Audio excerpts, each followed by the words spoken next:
Who's there? I'm sorry, but may I ask who you are? Please stop and tell me your identity. May the king live long. Barney, is that you? Oui, c'est moi. Good timing, mate. The clock has just struck 12. It's time for you to go home and get some rest, Frankie. I appreciate you allowing me to leave. It's freezing outside, and I'm feeling down. Was it a peaceful night? Meow. I haven't heard as much as a mouse break wind. Okay, good night. If you happen to encounter Horatio and Marcellus, who are supposed to be on guard duty with me tonight, please let them know to hurry. I believe I hear them approaching. Halt! Who goes there? Feline friends of this fabulous land, as well as loyal subjects of the Danish monarch. Laters, lads. Farewell. Who has relieved you of your duty on watch? Barbardo has the pleasure. There he is on the wall. He better get off it. Right, I'm really off ski now. Night, lads.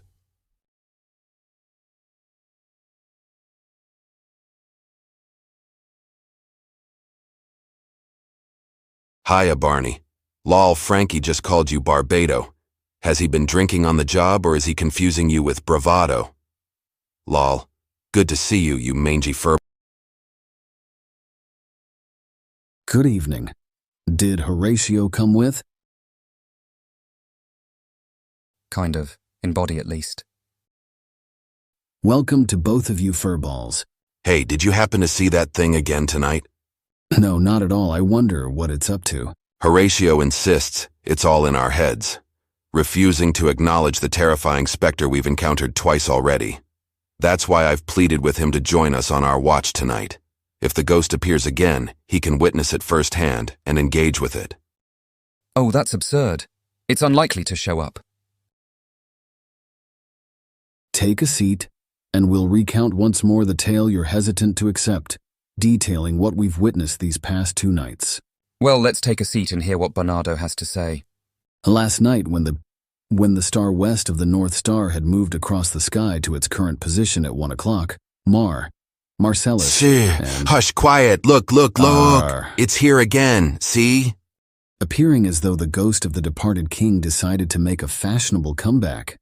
With your extensive education, Horatio, surely you have something clever to say to it. Isn't he the spitting image of the king, Horatio? Absolutely. It is chilling. It seems eager for us to engage in conversation with it. Horatio, why don't you pose a question to it? Who or what are you, venturing out so late at night, resembling the deceased king of Denmark when he prepared for battle? I command you by God to speak. It's gone. No way it will respond now.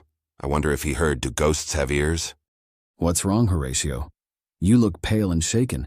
Do you now agree that we're not imagining this? What are your thoughts on the matter? By God, if I hadn't witnessed it firsthand, I'd never believe such a thing. Don't you think it looks just like the king? Translucent twinsies. Indeed, as unmistakable as your own appearance. The king wore this exact armor when he battled the king of Norway. Moreover, the ghost scowled just as the king did when he engaged the poles, traversing the ice in sleds. It's uncanny. This has occurred twice before, always at precisely this time. He passes by us at our post like a warrior on patrol. I can't quite put it into words, but I have a sense that this bodes ill for our country. Okay, let's gather and address this inquiry. Can anyone shed light on why there's a stringent guard schedule, a surge in bronze cannon production in Denmark, an influx of weapon imports, and shipbuilders working relentlessly, even on Sundays? Is there an impending event prompting this round-the-clock activity? Who can provide an explanation? I can offer an explanation, or at least relay the rumors circulating. As you're aware, our late king, whom we just witnessed as a ghost, was the formidable adversary of Fortinbras, the king of Norway. Fortinbras challenged him to battle. In that conflict, our valiant Hamlet, or at least that's how we perceived him, slew old King Fortinbras, who, under a legitimate legal document, forfeited all his territories, along with his life, to his victor. Had our king been defeated, he would have faced the same fate.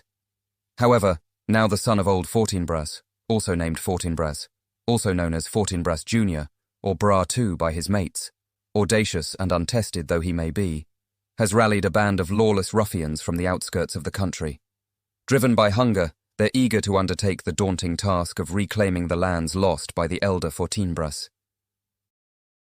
From what I gather, that's why we've been stationed here tonight, and why there's been such unrest in Denmark recently. I believe you're spot on.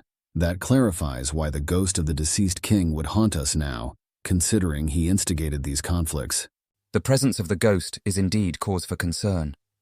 In the illustrious Roman Empire, just before the assassination of Emperor Julius Caesar, corpses emerged from their graves and roamed the streets of Rome, uttering incomprehensible words. There were shooting stars, blood mingled with the morning dew, and ominous signs on the face of the sun. The moon, which governs the tides of the sea, was so eclipsed that it nearly vanished entirely.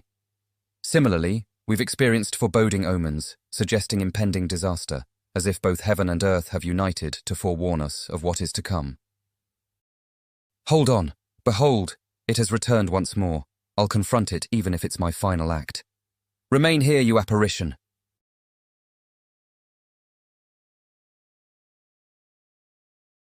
If you possess a voice or the ability to produce sound, communicate with me.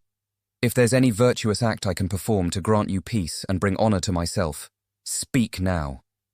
If you hold any clandestine knowledge of your nation's dire destiny, information that, if revealed, could avert catastrophe, please share it with us. Or if you're guarding some hidden treasure, as legend often claims to agitate restless spirits, disclose its whereabouts to us. Remain and speak! Prevent it from departing, Marcellus. Should I attempt to strike it with my spear? Yes, if it refuses to remain stationary. Come, it's near me! There, it's there, it's there. It's vanished. We erred in resorting to violence, especially considering its striking resemblance to a king. Moreover, we cannot harm it any more than we can injure the air. Our assault was foolish, fruitless, and morally wrong. It seemed poised to speak, just as the rooster crowed. And then it reacted with alarm, akin to a guilty individual caught by the authorities. I've heard that the rooster, with its trumpet-like crowing, rouses the god of day and compels all wandering spirits, wherever they may be, to swiftly retreat to their concealment. We've just witnessed evidence of that. It vanished as soon as the rooster crowed. Noisy thing it is. There's a belief that on the night before Christmas, the rooster crows incessantly, keeping all wandering spirits at bay and ensuring the safety of the night. During that time, celestial bodies hold no influence over us, fairy enchantments lose their power, and witches cannot cast spells upon us. That's how sacred that night is considered.